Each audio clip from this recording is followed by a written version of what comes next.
नमस्कार मित्रों, आपके अपने YouTube चैनल विद्या स्टडी हब में आपका स्वागत है।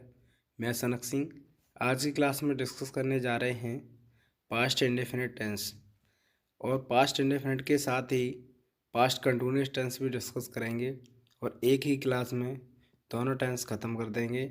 और इससे पहले हमने पिछली क्लासों में आपको पढ़ाया था प्रेजेंट टेंस।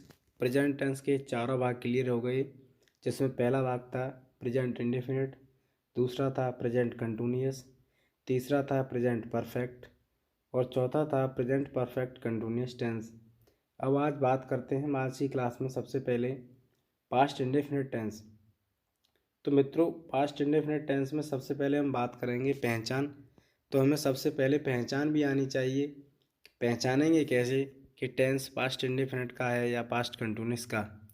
तो आइए बात करते हैं सबसे पहचान। तो पहचान में जिन हिंदी वाक्यों के अंत में आ ई ए या ता था ती थी ते थे आदि शब्द आएंगे वहाँ पास्ट इंडेफिनिट टेंस होगा। अब बात करेंगे एफर्मेटिव। यहाँ हमने कुछ रूल्स यानी नियम लिए हुए हैं। तो एफर्मेटिव में हम बता दें आपको कि जो साधारण वाक्य होगा वहाँ जो पास्ट इंडेफिनिट टेंस में क्रिया की सेकंड फॉर्म का प्रयोग होगा।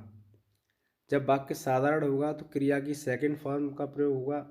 और हमेशा ध्यान रखना कि क्रिया की सेकंड फॉर्म हमेशा पास्ट इंडेफिनिट टेंस में प्रयोग होगी और कहीं भी नहीं प्रयुक्त होगी।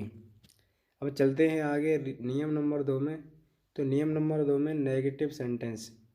जब हम नेगेटिव की बात करते हैं तो जब वहाँ नकारात्मकता आएगी वाक्य में, तो नकारात्मकता आने के बाद ही सहायक क्रिया का प्रयोग होगा।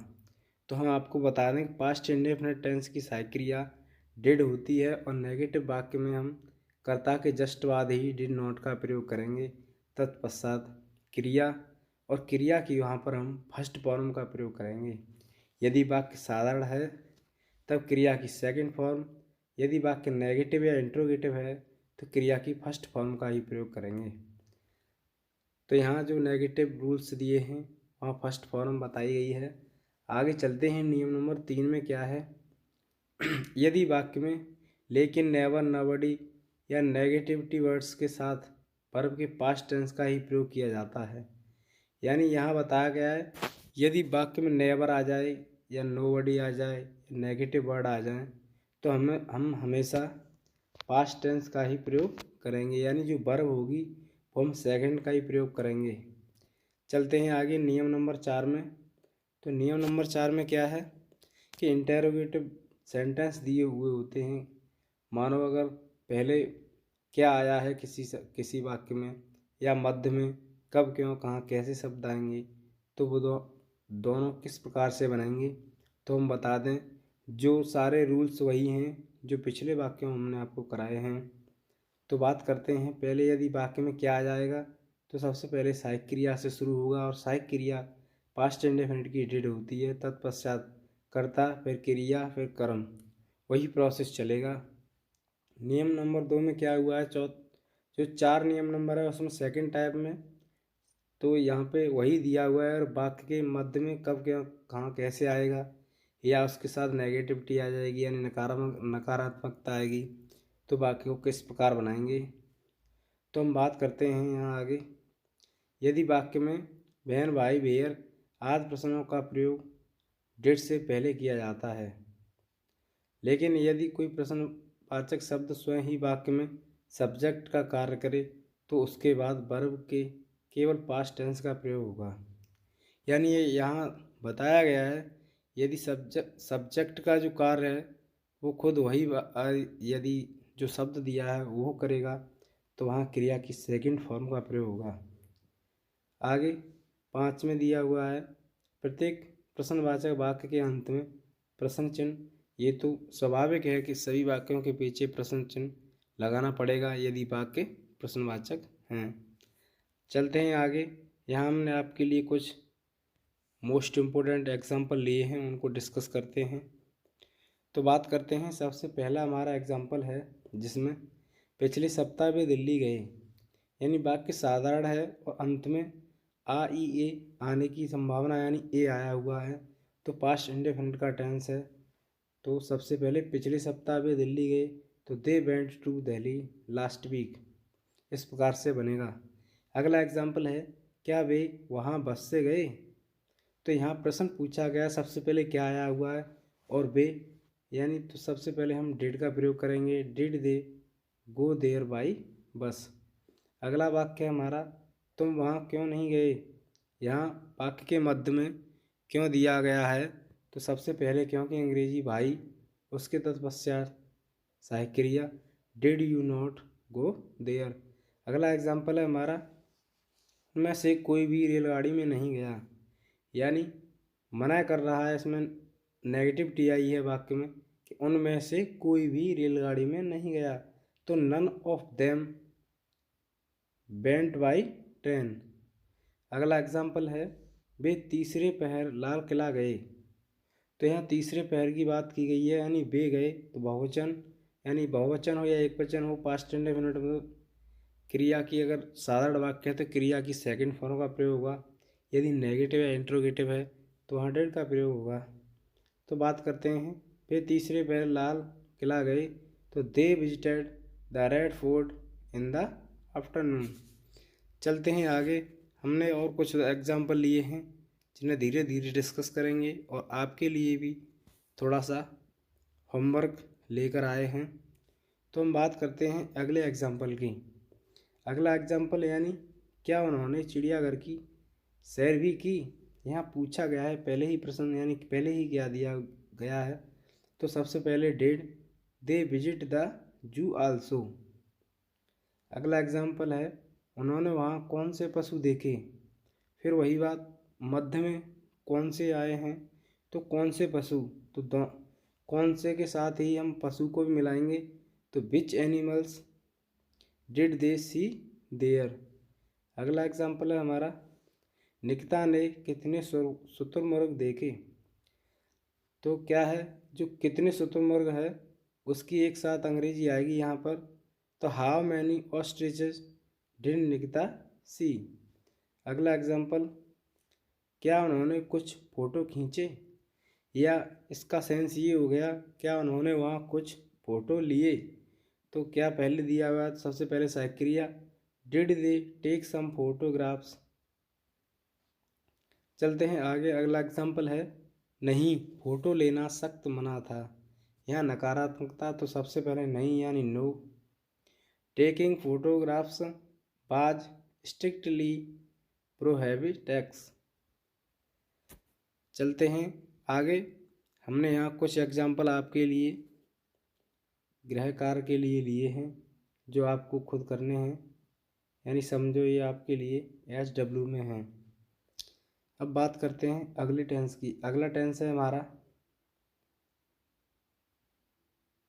यहाँ थोड़े से और एग्जाम्पल हैं, वो भी आपको SW में ही लेने हैं। वीडियो को पुश करके आप खुद बनाएं और फिर जांचें अपने आप को, आपने क्या सीखा है। तो बात करते हैं पास्ट कंटिन्यूअस टेंस की। पास्ट इंडेफिनिट कंप्लीट हो गया, अब आते हैं हम पास्ट कंटिन्यूअस टेंस पर। तो यहाँ भी हम सबसे पहले वही पहचान को डिस्कस करेंगे। तो यानी यहाँ बता दें कि जिन हिंदी वाक्यों के अंत में रहा था, रही थी, रहे थे आदि शब्द आते हैं, वहाँ पास्ट कंटिन्यूअस टेंस होता है। और इसके जो बनाने के नियम्स हैं, रेगुलेशंस हैं, सारे नियम्स वही रहेंगे। यहाँ सिर्फ सहायक क्रिया चेंज होगी और किस क्रिया की फर्स्ट फॉर्म में ING लगेगी। और हमने आपको बताया था कि जहाँ कहीं भी कंटिन्यूअस आ जाएगा वहाँ रहा तो ज़रूर आएगा और क्रिया की फर्स्ट फॉर्म में ING ज़रूर आने वाली है। तो बात करते हैं हम नियम नंबर 1 में, एफर्मेटिव। यदि वाक्य साधारण है तो एक वचनकर्ता के साथ सहायक क्रिया हम बाज तथा बहुवचनकर्ता के साथ हम सहायक क्रिया बर का प्रयोग करेंगे और क्रिया की फर्स्ट फॉर्म में ING का प्रयोग करेंगे। आगे बात करते हैं नियम नंबर 2 में, नेगेटिव सेंटेंस। यदि कोई वाक्य नेगेटिव है तो उसमें एक वचनकर्ता के साथ बाज नोट तथा बहुवचनकर्ता के साथ बर नोट का प्रयोग करेंगे। आगे बात करते हैं नियम नंबर 3 में, क्या यदि वाक्य इंटरोगेटिव सेंटेंस है, यदि वाक्य इंटरोगेटिव सेंटेंस है तो सबसे पहले इंटरोगेटिव होगा। यदि वाक्य क्या से शुरू हो रहा है तो वहाँ सबसे पहले हम सहायक क्रिया यानी कर्ता के अनुरूप बाज या वर का प्रयोग करेंगे। तत्पश्चात हम सब्जेक्ट, फिर उसके बाद वही वर्ब, वर्ब में आईएनजी प्लस कर्म। आगे यदि वाक्य कब, क्या, कहाँ, कैसे आदि शब्द मध्य में आते हैं तो कह सकते हैं हम, यदि वाक्य डबल इंट्रोगेटिव है तो हम सबसे पहले उन शब्दों की अंग्रेजी का प्रयोग करेंगे, उसके बाद सहायक क्रिया और उसके बाद कर्ता, फिर क्रिया की फॉर्म में आईएनजी और फिर वही प्रोसेस आगे चल के काम आएगा। अब और यहाँ कुछ और दिया हुआ है, जैसे प्रश्नवाचक वाक्यों के अंत में प्रश्न चिन्ह।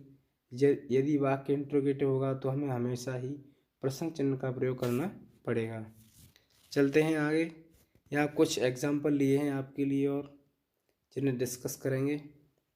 तो हमारा पहला एग्जाम्पल है, कुछ लड़के पार्क में क्रिकेट खेल रहे थे। यानी कुछ लड़के, तो some boys were playing cricket in the park. यानी बहुवचन है कुछ लड़के, तो हमने यहाँ वर का प्रयोग किया है और क्रिया की जो फर्स्ट फॉर्म है उसमें आईएनजी का भी प्रयोग हुआ है। आगे, क्या उस समय रोशन बल्लेबाजी कर रहा था। यहाँ पहले क्या आया है और रोशन, उस समय रोशन यानी एक वचन है रोशन, तो बाज रोशन बैटिंग एट दैट टाइम। आगे, नहीं वह बल्लेबाजी नहीं कर रहा था। अगला एग्जाम्पल है, no he was not batting. अगला एग्जाम्पल, वह गेंद फेंक रहा था। यानी वह गेंद फेंक रहा था, तो ही वाज बॉलिंग। अगला, अंपायर क्या कर रहा था। तो यहाँ मध्य में क्या आया है, तो सबसे पहले क्या की अंग्रेजी, what was the umpire doing, अंत में प्रश्न चिन्ह। अगला एग्जाम्पल, वह बल्लेबाज और गेंद फेंकने वाले को देख रहा था। यानी यहाँ बताया गया वह बल्लेबाज और जो गेंद फेंक रहा था उसको देख रहा था, तो he was watching the batsman and the bowler. अगला एग्जाम्पल है हमारा, लड़के क्रिकेट कहाँ खेल रहे थे। तो वहाँ कहाँ मध्य में आया है, तो सबसे पहले कहाँ की अंग्रेजी वेयर, और लड़के बहुवचन है यानी बॉयज बहुवचन है तो वर का प्रयोग हुआ है, बॉयज प्लेइंग क्रिकेट। अगला एग्जाम्पल, क्या वे क्रीड़ा स्थल में नहीं खेल रहे थे। तो वे बहुवचन है यहाँ पर, तो सबसे पहले हम वर का प्रयोग कर रहे हैं, were they not playing in the playground. अगला एग्जाम्पल, लड़कियाँ वहाँ क्या कर रही थीं। जो गर्ल्स थी वहाँ क्या कर रही थी, तो प्रश्न पूछा गया है यानी मध्य में क्या है, तो सबसे पहले क्या की अंग्रेजी, what were the girls doing there. हमारा अगला एग्जाम्पल, लड़कियां उन्हें क्रिकेट खेलता देख रही थीं।